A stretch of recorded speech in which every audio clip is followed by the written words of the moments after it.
ለኔ ህይወት ውስጥ ትልቁ ጥበብ ይሄ ነው። ራስን ማወቅ፣ ራስን መግዛት፣ በውጭ አለመነዳት። ትልቁ አንዱ የሚጎዳን ነገር በቃ we're social animals, social standing, social perception ያሳብደናል። ስራ ሰራለሁ ብሎ ሰው ማበድ አለበት እንዴ? ስራ ተበላሸ ብሎ ሰው ራሱን ይገላል። in life ኢንቨስት አታረግበት የምታገኘው ነገር የለም። ምግብም ሆነ ስራም ሆነ ውጭ ብቻ አይደለም። እንደውም the more ይሄ የውጭ ነገር I want ምናምን የሚለው ነገር ሳጠፋ በቃ ፕሬሸር ይጠፋል። you get inner peace። ለሁሉም አይሰራም። ወደ ውስጥ ራሱን የቻለ ትልቅ ዓለም አለ። እውነተኛ ማንነታችን እዛ ውስጥ ነው። ሰላማችን፣ ደስታችን እዛ ውስጥ ነው። የኔ ሜቢ ከድሜ ከድል ያተረፍኩት የልጅነቴን ከዚህ ሀገር በ20 ዓመቴ ነው የወጣሁት። ኦልሞስት የ40 ዓመት የ50 ዓመት ትምህርትና ስራ ልምድ በቃ በዓለም አለ በተባለ ደረጃ የተለያየ ሀገር ላይ ያ ልምድና እውቀት አለኝ። እዚህ ሀገር 28 አለኝ። ቀልድ አይደለም። ከዛ ደግሞ ሞያዬም አለ፣ ፋይናንስ፣ ኢኮኖሚ ምናምን ዙሪያና ምንም ስለሆነ አይደለም። ከማንም የተሻለ አይምሮ ኖሮኝ አይደለም። የህይወት እድል ነገር ጥሩ እድል ትምህርት ማግኘት ቻልኩ። ያ ጥሩ ትምህርት፣ ጥሩ ስራ፣ እውቀት ላይ የተመሰረተ ስራ ውስጥ ከተተኝ። ከሁሉም በላይ ስራ ላይ የቆየሁት ደግሞ ሌላ ትምህርት ሆነ። ይሄንን በቢዝነስ፣ በኢኮኖሚ፣ በጤና፣ በራስ ማንነት ህይወት ደግሞ ራሱ የሚያስተምርህ አለ። የህይወት ፈተናዎች በ40 ዓመቴ እነዚህ ግንዛቤዎች እንኳን ግንዛቤዎች ሐሳቡ የለኝም። እድሜዋ አይደለም የኔ እድል። አሁን ኦልሞስት 70 ደርሻለሁ። እንትን ማለት እችላለሁ። የሽማግሌ እውቀትና ልምድ አለኝ። ችግሩ አብዛኛው ሰው እዛ እድሜ ሲደርስ ራሱን አልጠበቀም። ያንን ሁሉ እውቀት ግፋ ቢል ትንሽ በወሬ ያስተላልፋል እንጂ በቃ ልክ ማክሲመም ፕሮዳክቲቪቲ በሚኖረው ወቅት ፊዚካሊ የለም። የማትማራቸው ነገሮች አሉ ህይወት ውስጥ። ኑሮ ብቻ የሚያስተምር በእኔ ኑሮ አብሶ ያላየሁት የተራራ ጫፍ የለም፣ ያልገባሁበት ገደል የለም። እስር ቤት ማለት ማዕከላዊ አለፈ። ይኸውና እዚህ አክሰስ ሪል ስቴት እንዳለ ሁሉ ነገሬን ነው ግልብጥብጡን ያወጣው። አለፈ መጣ። ይኸውና አሁን መልሶ መልክ ይይዛል። በግለሰብ ህይወት ይሄ ይመጣል፣ በተቋም ሀገር ይመጣል። አሁን ያለው የምናልፈው ወቅት ሁላችንም አሜን እንዳንቀውስ ማለት እንዴ እንደሚያልፍ አንርሳ። ምን ያላለፈ አለ? ጥሩም መጥፎም። የመከራ ጊዜ ይመጣል ይሄዳል። በአገር ህይወትም ተስፋ መቁረጥ የለብንም። አሁን የምናየው ላይ ቆመን ከዚህ አልፈን ሆራይዘኑን ማየት ካልቻልን ሆፕ ታጣለህ። ያ ማለት ደግሞ ያው መሞት ማለት ነው። ህይወት እስካለ ሆፕ አለ። ለውጥ is the only thing we know in life። የመጨረሻው ጨለማ ቀን ይነጋና ይሄዳል። ያ ብርሃን ደግሞ እንደገና ይጠፋል። ሲጀመር ቦታ የምሰጣው ነገር ከሆነ አቅም የፈቀደውን በተረጋጋ አእምሮ በስሜት ሳልነዳ መሆን ያለበት እንደሚሆን ተቀብዬ ያንን ደግሞ ዳይሬክት ማድረግ አቅም የፈቀደውን አረጋለሁ። ከዛ በኋላ የሆነው ይሆናል። የሚሞት ሰው የለም። ቦታ አስቀምጥለታለሁ። እንግሊዞች አንድ አባባል አላቸው which I like። tempest in a teapot ይላል። ቲፖት የሻይ ጀበና ነች። ቴምፐስት ማለት ደግሞ የስቶርም መጨረሻው ነው። አውሎ ንፋሱ፣ መብረቁ፣ ዌቭ ውሃ ላይ ሆነህ ነው። የዓለም መጨረሻ ይመስላል። አንድ ጀበና ሻይ ስትጥድና ስትከድነው እዚህ ውስጥ ከሆንክ የዓለም መጨረሻ ነው። it's a tempest። ወጥተህ ስታየው ሻይ እየፈላ ነው፣ ልጠጣው ነው። number 1 perspective ያ ሲሆን አይምሮህም ይሰራል። ታገናዝባለህ። በተረጋጋ መንፈስ ነው በፍርሃትም አይደለም የማይሆን ነገር የምታረገው and ውስጥህ ይረጋጋል። half of it ገና ሲጀመር ይሄን ነገር ክራይሲስ ብሎ ነገር ምንድነው? እኔ በህይወቴ በጤና ይምጣ እንጂ ክራይሲስ የለም እኔን አይምሮ የሚያስተኝ። አንድ ሁለተኛ ላልተዘጋጀህለት ክራይሲስ ራስህን አለማጋለጥ። ቢዝነስ ስትገባ ለክራይሲስ ራስህን አስበህ አዘጋጅተህ ይገጥመኛል ብለህ ነው የምትገባው። በምትገባበት ስራ ደግሞ ምን አይነት ክራይሲስ ሊሆን እንደሚችል ቀድመ ግን የማታውቀው ይመጣል። ያ ነገር ጠፋ ማለት ህይወትህ የሚጠፋ ከሆነ it is a crisis። በእኛም አባባል አለ ስትገባ ተጠንቀቅ መውጣት እንድትችል። እኔ ስገባባቸው ያልጠበቅኳቸው ግን አሁን የምገባባቸው ነገሮች ሁሉ የሆነ ቻሌንጅ ክራይሲስ እንደሚኖር አውቃለሁ። ግን I'm ready። ወድቆ መነሳት ያለ ነው። መውደቁን አልፈራውም። ለመፍታት ሞክራለሁ፣ እነሳለሁ። ህይወቴን በሙሉ አንድ ነገር ላይ አላንጠለጥልም።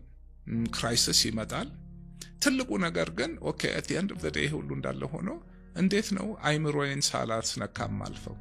እንዴት ነው በሰላም የምተኛው? እንዴ ስራ ሰራለሁ ብሎ ሰው ማበድ አለበት እንዴ? ስራ ተበላሸ ብሎ ሰው ራሱን ይገላል። in life ኢንቨስት አታረግበት የምታገኘው ነገር የለም። ምግብም ሆነ ስራም ሆነ ኢቨን በቃ ደስታን ፍለጋ ከሆነ ወጥተህ መጠጣት ካለብህ ሄደ ገንዘብ አጥፍተህ ምናምን እዛ ጊዜ አጥፍተም ኦኬ እሱ ልፋቱ ጤና ለመሆን ስፖርት መስራት አለብህ። ከሁሉም በላይ የአይምሮህን ሰላም ለመግዛት ሰውነትህን በቃ you have to take care of it። እሱ ሰላም ካልሆነ ይሄ ሰላም ሊሆን አይችልም። አንድ ነው። አንድ በጣም ደስ የሚለኝ ምሳሌ አለ። አሁን እዚህ ክፍል ቁጭ ብንልና እኔ አሁን አንድ ቀይ መነጽር ባረግ የሁሉ ነገር ቀይ ሆኖ ነው የሚታየኝ። አረንጓዴ መነጽር ባረግ አረንጓዴ ነው፣ ጥቁር ካረኩ ጥቁር ነው። ማይንድሴታችን ያ ነው። የምናየው የምንሰማው ነገር ሁሉ አንዳንድ ሰው ሮዝ ከለርድ ግላስስ ይሉታል ፈረንጆች። በቃ ኢዝ ኦፕቲሚስት፣ ሁሉ ነገር አሪፍ ነው የሚመስለው። ሌላ ደግሞ ይሄ ልም ያለ ጥቁር መነጽር ያደርጋል። ይሄንን ሮዝ ከለርድ ግላስስ ያደረገ ሰውዬ ክራይሲስ ውስጥ ሁሌ ሆፕ አለው። ያ ማለት በቃ ህይወት ሁሉ የምታየው እኔ ሁሉ ነገር እስር ቤት ገብቼ ለምንድን ነው ትወዘን አድቨንቸር እንዴ አጣጥሜው በቃ በሮዝ ከለር ነው እንዴ አሪፍ ሰዎች አሉ እዚህ እንዴ ምንድን ነው ሶሻል ላይፉ ኦፍ ኮርስ ምርመራ አለ ምን አለ ማታ የምታየው በቃ በጣም ደስ የማይሉ ነገሮች አሉ። ግን እነሱን አላያቸው ምን ሌላ ደግሞ እዛ ገብቶ ራሱን መግደል የሚፈልጋለ የሚገልም አለ። ለእኔ ህይወት ውስጥ ትልቁ ጥበብ ይሄ ነው። ራስን ማወቅ፣ ራስን መግዛት፣ በውጭ አለመነዳት። ትልቁ አንዱ የሚጎዳን ነገር በቃ we're social animals፣ social standing፣ social perception ያሳብደናል። ቦታ ውጭ ዝም ብሎ ፌክ ሶፍት ይሄ የድሮ የፕሪሚቲቭ ሶፍትዌርህን አንተ አፕግሬድ ማድረግ አለብህ። ለዚህ ዓለም አይሰራም። ሰው ሀብታም ለመሆን 24 ሰዓት ይሰራል፣ ወንጀል ይሰራል፣ ይሰደዳል። ለምን? ገንዘብን ቦታ ስለሰጠው። ኤፈርት ይጠይቃል። በተፈጥሮኛ ኤነርጂ ኮንሰርቭ የማድረግ ኔቸራችን እሱ ነው። ይሄ አሁን ወርቃማ ጊዜ ነው። ኢንትረስት የሚያደርጋቸውን ነገር የመከራ ጊዜ እንዴት እንደሚታለፍ ማንበብ፣ አሁን የምልህን ራሳቸውን መገንባት፣ ኦንላይን ገብቶ ማንበብ፣ ይሄ ሁሉ ሀብት ነው የምትገነባው፣ መሰረት ነው የምትገነባው። ሁኔታዎች ሲቀየሩ በትንሹ የሆነ ነገር መጀመር ካለብህ አለመናቅ፣ በቃ አቅም በፈቀደው የሆነ ነገር ወጥቶ መግባት፣ ከትንሽ ጀምሮ መገንባት።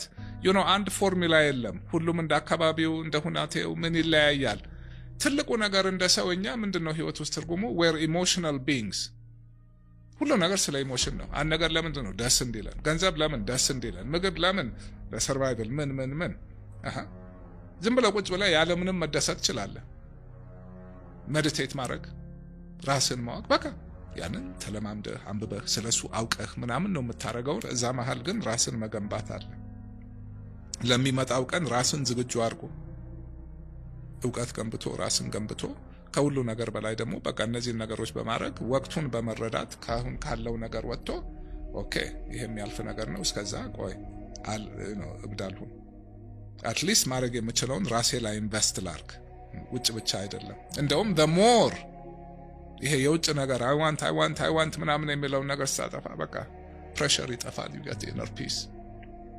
ለሁሉም አይሰራም። ወደ ውስጥ ራሱን የቻለ ትልቅ ዓለም አለ። እውነተኛ ማንነታችን እዛ ውስጥ ነው። ሰላማችን፣ ደስታችን እዛ ውስጥ ነው። እኔ እስር ቤት ማዕከላዊ በቃ ከ20 ምናምን ሰው ጋር እየተኛው ምናምን በቃ ብዙ ነገር እያየው አሁን ያለኝ ስሜት ውስጥ ነኝ ያለሁት። አሁን እንደውም እንዲህ አወራለሁ፣ አስተምራለሁ፣ ምን እላለሁ። እስር ቤት ሁሉም እኩል ነው። ገንዘብ የለም፣ ማረግ የለም፣ ምን የለም። የት ነው ሁሉ ነገር? ውስጥ ነው። ከውጭ የምትፈልገው ነገር ሁሉ ውስጥህን ለማስተካከል ነው። እሱ እጅህ ላይ ነው። ደስታህ እጅህ ላይ ነው። ሁሉም የምክረው ለጊዜው ይሄ ነው። ደስታ ብቻ ሳይሆን ራስን ገንባ። ያ ሁሉ ውጭ ወጥተህ ሮጠህ ቢዝነሱ ምን መጣ? ምን ለማግኘት? ሰላምና ደስታ እጅህ ላይ አለ። ዛሬ መሆን የሌለብህ ሁናቴ ውስጥ ራስህን ቀድመህ አትክተት። maybe not be socially acceptable ያለው አሁን በአሁኑ ጊዜ ልጅ ወልዶ ማሳደግ ማለት በሁሉ መልኩ ምን አይነት ፈተና እንደሆነ ይገባኛል። ከገንዘቡ፣ ከጊዜው፣ ከልጆች ምን እንድ ከዛ ደግሞ ካለው ሁሉ ነገር አንተ ይሄንን ሰፖርት የማድረግ ኃላፊነት ካለብህ I feel sorry for you። ከባድ ነው። ለምን አሁን የምለው ነገር እንዳለ ሆኖ ራስን መግዛት ምን ማለት ግን እንደ ሰው አሁን ልጅህ፣ ቤተሰብህ ምናምን መርዳት ኖሮብህ መርዳት ሲያቅትህ ያ ከባድ ነው። እነሱንም እንደዚህ አድርጉ ብለህ ልትላቸው አትችልም። እንደዚህ አይነት ሁናቴ ላይ ላሉ ሰዎች I really have empathy። ግን እንደዛም ሆኖ at the end of the day በሽታ ካልመጣ በልቶ መኖር እስከተቻለ ሁሉም ያልፋል። ቤተሰብም ጋር ሆነ ልጅም ጋር ሆነ ሁሉም በብዙ ይፈተናል። ብዙ ጊዜ ጭንቀት እኮ በቃ የምንመኘው የምንፈልገው ነገር ነው። ያን ላይ መጠንቀቅ አንዱ ትልቁ አሁን ያለንበት ውጤት a whole country under psychological stress። ወጣቱ not just here globally የኛ ደግሞ ይባሰበት suicides፣ depression። ትልቁ ነገር ያልፋል። ያንን እንደምንም ማሳለፍ ነው። ከዛ ጥሩ ቀን ይመጣል። ሁሌ በቃ ህይወት ውስጥ ያለ ነው። ስትኖር የሚገባህ ነገር ነው። ኦኬ የንጉሱ ጊዜ የወረደ ደርግ ጊዜ የነበረው በታሪክ ታውቁታላችሁ። ያ ጨለማ ዘመን ያ ሁሉ ያለቀ ወጣት ተረሩ ቤተሰብ ልጁን ለማውጣት የነበረው አቢዩስ ምን ማንም ያን ጊዜ በቃ ወድቆ የቀሩ ራሱን እንዳያረገ ያ ሁሉ አለፈ። ሌላ ጊዜ መጣ፣ ያም አለፈ። ዓለም ላይ በሙሉ ጦርነት ይመጣል፣ ረሃብ በቃ ያልፋል። እና እዚህ መሃል አለመጥፋት ነው። ተስፋ ትልቅ ነገር ነው።